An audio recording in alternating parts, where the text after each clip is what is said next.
Everyone, welcome to PK chemistry. 2026ರಲ್ಲಿ GFGC ಮತ್ತು polytechnic colleges ಒಳಗಡೆ ಅಸಿಸ್ಟೆಂಟ್ ಪ್ರೊಫೆಸರ್ ಹುದ್ದೆಗಳಿಗೆ ಕಾಲ್ಫಾರ್ಮ್ ಆಗಬಹುದು. ಆಲ್ರೆಡಿ ಆರ್ಥಿಕ ಇಲಾಖೆ ಅನುಮೋದನೆ ಕೊಟ್ಟದ. ಬಟ್ CM ಸಚಿವಾಲಯ ಒಂದು ಪಾಲಿಟೆಕ್ನಿಕ್ ಕಾಲೇಜಸ್ ಒಂದು ಮಾಹಿತಿ ಕೇಳಿದ. ಆ ಮಾಹಿತಿ ಸಿಕ್ಕ ಮೇಲೆ ಕಾಲ್ಫಾರ್ಮ್ ಆಗ್ಬೋದು. ಆಲ್ರೆಡಿ KEದವರು ಕೆಸೆಟ್ 2026ರ ಡೇಟ್ ಅನ್ನು ಬಿಟ್ಬಿಟ್ಟಾರೆ. ಸೊ ಅದಕ್ಕೆ 2026 ಕೆಸೆಟ್ ಏನಲ್ಲ, ಇದು ಇಂಪಾರ್ಟೆಂಟ್ ಆಗ್ತದೆ. ಯಾಕಂದ್ರೆ assistant professor after KSET exam ಆಯ್ತು ಅಂದ್ರೆ ಯಾರು ಈ ಸಾರಿ ಕೆಸೆಟ್ ಎಕ್ಸಾಮ್ ಪಾಸ್ ಆಗ್ತಿರಲ್ಲ ಅವರಿಗೂ assistant professor in GFGC apply ಮಾಡುವಂತ ಅವಕಾಶ ಸಿಗ್ತದ.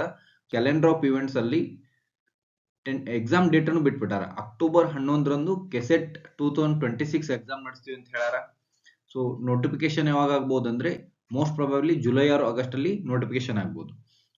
ಕೆಸೆಟ್ ಎಕ್ಸಾಮ್ ಇಂಪಾರ್ಟೆನ್ಸ್ ಏನಂದ್ರೆ PG ಅಷ್ಟೇ ಆದ್ರೆ ಅಸಿಸ್ಟೆಂಟ್ ಪ್ರೊಫೆಸರ್ ಹುದ್ದೆಗಳಿಗೆ ಎಕ್ಸಾಮ್ ಬರೀಲಿಕ್ಕೆ ಅಥವಾ ಅಪ್ಲೈ ಮಾಡ್ಲಿಕ್ಕೆ ಅವಕಾಶ ಇರೋದಿಲ್ಲ. ಅದಕ್ಕೆ ಏನ್ ಬೇಕಾಗುತ್ತೆ, PG plus KSET or NET or PhD ಬೇಕು. So KSET is one of the eligibility to appoint as a assistant professor in the universities and the first grade colleges. So ಮತ್ತೊಂದು ಏನ್ ಯೂಸ್ ಅಂದ್ರೆ ಯಾರು PhD ಮಾಡೋದ್ರಿ in the state universities ಅವ್ರಿಗೆ ಏನಿರ್ತದ, entrance exam ನಿಂದ exemption ಸಿಗ್ತದ. If PG ಅಲ್ಲಿ GM ಕ್ಯಾಂಡಿಡೇಟ್ಸ್ 55% ಎಕ್ಸಾಮ್ ಮಾರ್ಕ್ಸ್ ತೆಗೆದಿರಬೇಕು and SC ST and OBC candidates minimum 50% marks ಇದ್ರೆ ಏನಾಗ್ತದೆ, you can apply for the KSET exam. Already MSc ಮಾಡೋರು ನೀವು ಅಪ್ಲೈ ಮಾಡ್ಬೋದು. ವ್ಯಾಲಿಡಿಟಿ ಇದು ಲೈಫ್ ಟೈಮ್ ವ್ಯಾಲಿಡಿಟಿ, ಅಂದ್ರೆ ಒಂದ್ ಸಾರಿ ಪಾಸ್ ಆದ್ರೆ ಆಯ್ತು. ನೀವು ಒಂದ್ ಸಾರಿ ಕೆಸೆಟ್ ಎಕ್ಸಾಮ್ ಪಾಸ್ ಆದ್ರೆ ಲೈಫ್ ಟೈಮ್ ವ್ಯಾಲಿಡಿಟಿ ಇರ್ತದ. ಎಕ್ಸಾಮ್ ಪ್ಯಾಟರ್ನ್ ಹೆಂಗಿರ್ತದ ಅಂದ್ರೆ there are 2 papers. Paper 1 general paper ಇರ್ತದ, 50 ಕ್ವಶನ್ಸ್ ಇರ್ತದ. Each question carries 2 marks. Total ಎಷ್ಟಾಯ್ತು, 100 marks. And paper 2 selective paper, ಯಾವ್ದು PG ಮಾಡಿರ್ತಿರಲ್ಲ ಆ ಪೇಪರ್ ಇರ್ತದ. Here also we are having 100 questions, each question carrying 2 marks. Total 200 marks for paper 2. So paper 1 ಮತ್ತು paper 2 ಸೇರಿ 300 ಮಾರ್ಕ್ಸ್ಗೆ KSET exam ಇರ್ತದ. ಇದು duration ಬಂದ್ಬಿಟ್ಟು 3 hours ಇರ್ತದ. ಇಲ್ಲಿ ಮೇನ್ ಏನಂದ್ರೆ there is no negative marking. ಇಲ್ಲಿ ನೆಗೆಟಿವ್ ಮಾರ್ಕಿಂಗ್ ಇರೋದಿಲ್ಲ.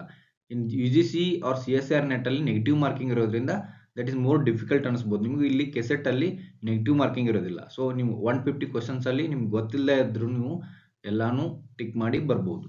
ಸೆಲೆಕ್ಷನ್ ಪ್ರೊಸೀಜರ್ ಹೆಂಗಿರ್ತದೆ ಅಂದ್ರೆ ಕೆಸೆಟ್ ಅಂದ್ರೆ there are 2 stages. Stage 1 is for consideration. Stage 1 ಏನದಲ್ಲ ಇದು ಫಾರ್ ಕನ್ಸಿಡರೇಷನ್, ಅಂದ್ರೆ ಮಿನಿಮಮ್ ಎಷ್ಟು ಮಾರ್ಕ್ಸ್ ತಗೋಬೇಕಂತದ. ಅಷ್ಟು ಮಾರ್ಕ್ಸ್ ತಗೊಂಡ್ರೆ ಅಷ್ಟು ಏನ್ ಮಾಡ್ತಾರ, they will consider your marks. If your GM ಕ್ಯಾಂಡಿಡೇಟ್ಸ್ಗೆ 40% ಮಾರ್ಕ್ಸ್, ಅಂದ್ರೆ 40% ಅಂದ್ರೆ 40% ಟು 300 120 ಮಾರ್ಕ್ಸ್ ಅಂತ ನೀವು ತಗೊಳ್ಳೇಬೇಕು. 300ಗೆ 120 ಪ್ಲಸ್ 120 ಅಂಡ್ ಅಬೌವ್ ತಗೊಂಡ್ರೆ ಅಷ್ಟು ಏನ್ ಮಾಡ್ತಾರೆ, they will consider your marks. And for other candidates it is 35%, that is 105 marks. 105 ಅಂತ ಅದಕ್ಕಿಂತ ಹೆಚ್ಚು ತಗೊಂಡ್ರೆ ಅಷ್ಟು ಏನ್ ಮಾಡ್ತಾರ, they will consider your marks. ಅದಕ್ಕಿಂತ ಕಡಿಮೆ ಇದ್ರೆ if there is no candidate then also they will not consider your marks. Minimum 35% and 40% GM ಅಷ್ಟು ಮಾರ್ಕ್ಸ್ ತಗೊಂಡ್ರೆ ಅಷ್ಟು ಏನ್ ಮಾಡ್ತಾರೆ, they will consider your marks. In second stage ಅಲ್ಲಿ eligibility to 6% of the total candidates appear for both paper 1 and paper 2. Subject ಅಲ್ಲಿ each ಕ್ಯಾಟಗರಿಯಲ್ಲಿ ಎಷ್ಟು candidates ಬರ್ದಿರ್ತಾರಲ್ಲ ಅದ್ರ 6% ಅಷ್ಟೇ ಅವರು ಎಲಿಜಿಬಿಲಿಟಿ ಕೊಡ್ತಾರೆ. ಮೀನ್ಸ್ ಇಫ್ ಕನ್ಸಿಡರ್ 100 ಒಂದು ಸಬ್ಜೆಕ್ಟ್ ಅಲ್ಲಿ ಅದ್ರೊಳಗೆ ಒಂದು ಕ್ಯಾಟಗರಿಯಲ್ಲಿ 100 ಕ್ಯಾಂಡಿಡೇಟ್ಸ್ ಪೇಪರ್ 1 ಪೇಪರ್ 2 ಎರಡಕ್ಕೂ ಅಟೆಂಡ್ ಆಗ್ಯಾರ. ಬಟ್ ಸ್ಟೇಜ್ 1 ನಲ್ಲಿ 40 ಸ್ಟೂಡೆಂಟ್ಸ್ ಸ್ಟೇಜ್ 1 ಕ್ಲಿಯರ್ ಮಾಡ್ಯಾರ ಅಂತ ತಿಳ್ಕೊಳ್ರಿ. ಸೆಕೆಂಡ್ ಸ್ಟೇಜ್ ಅಲ್ಲಿ 6 ಜನಕ್ಕೆ ಅಷ್ಟೇ ಏನ್ ಮಾಡ್ತಾರ, ಅವರು ಎಲಿಜಿಬಿಲಿಟಿ ಕೊಡ್ತಾರ. So only top 6% of the total candidates appear for paper 1 paper 2 in each category each subject, they will get the eligibility. ಎಷ್ಟು ತಗೊಂಡ್ರೆ ಪಾಸ್ ಆಗ್ಬೋದು ಅಂತ ನೀವು 2023, 24, 25 ನೋಡಿದ್ರೆ ಒಂದೊಂದು ಸಬ್ಜೆಕ್ಟ್ ಏನಿರ್ಬೋದು 200ಕ್ಕಿಂತ ಹೆಚ್ಚು ನಿಂತಿರ್ಬೋದು. ಮ್ಯಾನೇಜ್ಮೆಂಟ್ ಅವರೇಜ್ ಬಹಳಷ್ಟು ಸಬ್ಜೆಕ್ಟ್ ಏನಾಗ್ತದೆ, ಅರೌಂಡ್ 170 ಕಟ್ ಆಫ್ ಇರ್ತದೆ. ಸೊ ಟಾರ್ಗೆಟ್ ಎಷ್ಟು ಇರ್ಬೇಕಂದ್ರೆ ನಿಮ್ದು 170 ಪ್ಲಸ್ ಇರ್ಬೋದು. 170 to 180 is the target. 170 to 180 marks ತಗೊಳ್ಳೋದೇನು ಟಫ್ ಅಲ್ಲ ನೋಡ್ರಿ. ಪೇಪರ್ 1 ನಲ್ಲಿ 50 ಕ್ವಶನ್ಸ್ ಇರ್ತಾವ. ನೀವು 35 ಕ್ವಶನ್ಸ್ ಕರೆಕ್ಟ್ ಮಾಡಿದ್ರೆ ಏನಾಗ್ತದೆ, you are going to get 70 marks. Negative marking ಇರೋದಿಲ್ಲ. So you can easily get the 70 marks. In paper 2 ಅಲ್ಲಿ 100 ಕ್ವಶನ್ಸ್ ಇರ್ತಾವ. So each question carrying 2 marks. At least 50 questions ನೀವು ಕರೆಕ್ಟ್ ಮಾಡಿದ್ರೆ ಏನಾಗ್ತದೆ, you are going to get 100 marks. Total you are going to get 170 marks. So 170 ತಗೊಂಡ್ರೆ ಏನಾಗ್ತದೆ, almost you are eligible for the KSET ಅಂತ. KSET this is syllabus of paper 1. So this carrying 10 units ಅದಾವ ಇಲ್ಲಿ. 10 units ಅಲ್ಲಿ first unit teaching aptitude research, second unit research aptitude, ಹಾಗೆ comprehension, communication, ಹಿಂಗೇನದ 10 units ಅದಾವ. Each unit ಒಳಗಡೆ 5 questions ಇರ್ತದ. Each carrying 2 marks total. From each unit you are going to get 100 marks questions in the question paper. So ಇದರಲ್ಲಿ comprehension ಅಂದ್ರೆ ಏನು, already they will give the passage, just ಆ passage ಒಳಗಡೆ ಓದಿ ನೀವು ಏನ್ ಮಾಡಬೇಕು, ಅದರಲ್ಲಿ ಕೊಟ್ಟಂತ ಕ್ವಶನ್ಸ್ ಅನ್ನ ಆನ್ಸರ್ ಮಾಡಬೇಕು. ಸೊ ಇದರಲ್ಲಿ ನೀವು ಈಸಿಲಿ 5 ಕ್ವಶನ್ಸ್ ಕರೆಕ್ಟ್ ಮಾಡಬಹುದು. So you are going to get 10 marks in the comprehension. Logical reasoning and data interpretation ಇವೇನದ, ಇದರಲ್ಲಿ ಏನು ಹೊಸದಿರೋದಿಲ್ಲ. ಅಂದ್ರೆ ನೀವು ಹಳಿ ಕ್ವಶನ್ ಪೇಪರ್ಸ್ ಒಂದು ಸೆಟ್ ಆಫ್ ಕ್ವಶನ್ಸ್ ಅದಾವ, ಅವನ್ನೇ ನೀವು ಪ್ರಾಕ್ಟೀಸ್ ಮಾಡಿದ್ರೆ ಓನ್ಲಿ ನ್ಯೂಮರಿಕಲ್ಸ್ ಚೇಂಜ್ ಆಗ್ಬೋದು ನಿಮಗೆ, ಬಟ್ ಪ್ಯಾಟರ್ನ್ಸ್ ಸ್ವಲ್ಪ ಹೆಚ್ಚ ಕಡಿಮೆ ಆಗ್ಬೋದು. But out of 15 minimum 12 to 13 ಅಂತೂ ನೀವು ಕರೆಕ್ಟ್ ಮಾಡ್ಬೋದು. So almost you can get 30 marks from these 3 chapters. And this communication is also, ಇದನ್ನು ನೀವು ಈಸಿಲಿ ಮಾಡ್ಬೋದು. ಅಂಡ್ ನೋಡ್ರಿ, ಯಾರು ಬಿ ಎಡ್ ಅದು ಮಾಡ್ತಿರ್ತಿರಲ್ಲ ಅವ್ರಿಗೆ ಟೀಚಿಂಗ್ ಆಪ್ಟಿಟ್ಯೂಡ್ ಈಸಿಲಿ ಕ್ವಶನ್ಸ್ ಬರ್ತಾವ. ಏನು ನೀವು ಬಿ ಎಡ್ ಅಲ್ಲಿ ಕರಿತೀರಿ ಅದೇ ಕ್ವಶನ್ ಸೇಮ್ ಟೈಪ್ ಕ್ವಶನ್ಸ್ ಇರ್ತಾವ. ಇಲ್ಲಿ ನೀವು 10 marks ಈಸಿಲಿ ತಗೋಬಹುದು. ಯಾರು PhD ಮಾಡ್ತಿರ್ತಿರಲ್ಲ, ಕೋರ್ಸ್ ವರ್ಕ್ ಅಲ್ಲಿ ಕಲಿದಂತ